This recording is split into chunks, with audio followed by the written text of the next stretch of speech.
Ito pala yung salarin kung bakit nawala yung brake light natin guys, ano.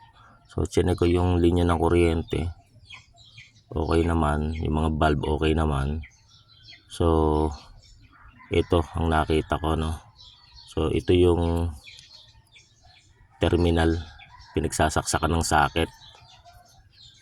So ngayon kaya pala nawawala ang ilaw pag kahit mag-brake ka, kasi naputol yung pinaka parang nakausli dyan. Yung nakausli kasi dapat yan na kada tapak mo ng brake, nakakabit ito dito sa ating sa ilalim. So nakaganyan. So kada tapak mo ng brake, dapat yung naririto is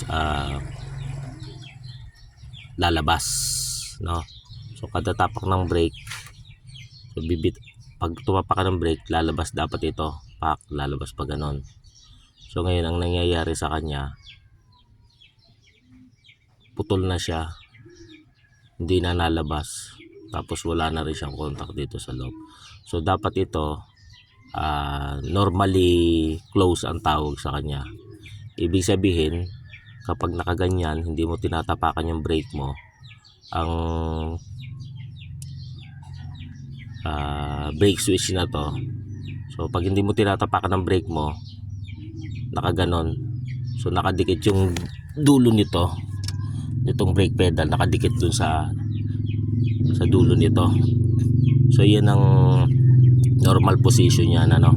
So ibig sabihin, kapag hindi ka nagbe-brake, itinutulak nung dulo ng brake lever ito. So pag nakatulak na ganyan, walang supply ng kuryente, so cut siya dito sa loob. And then pag nagbe-brake ka, lalabas kasi may spring, lalabas yung pinaka parang may nakatinggi titi na nakalabas dito.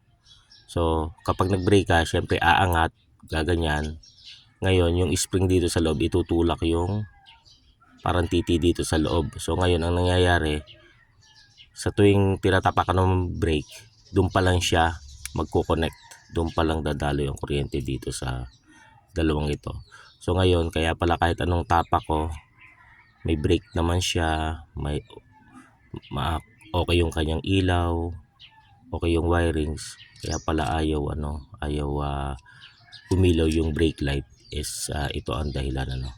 So ngayon na-orderan ko na siya, so sana dumating agad para mapaltan ko na, kasi hirap ng walang brake light. Kasi yung brake light siya yung magsisignal sa likod na nagmi-minor tayo. Every time na tinatapakan natin yung brake pedal, sumisignal yan doon sa likod para makita nung nasa likod natin na nagmi-minor or titigil tayo. So ito lang guys, so basic lang magpalit nito. So tatapakan mo lang itong brake, kasi ito ay nakatornilyo pa ganon. Kung medyo maluwag, ito yung magiging adjuster niya. So ito lang guys ang naging problema, no, kasi kanina yung dalawang wire na nakalawit doon sa loob, aking nilagyan ng jumper na wire. So pinagdikit ko, so ginamper ko lang, so ginamit ako nitong jumper na wire. So yung dalawang dulo ng wirings na nakaabang doon sa ilalim is aking nilagyan nitong yung magkabilang butas, nilagay ko to, no. So magkabilang butas yung kinukonekta nito, nilagay ko to, and then pinagdikit ko dito sa magkabilang dulo naman.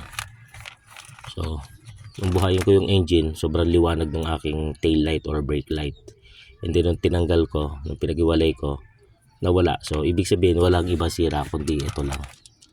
Okay guys, maraming salamat sa panonood. God bless you.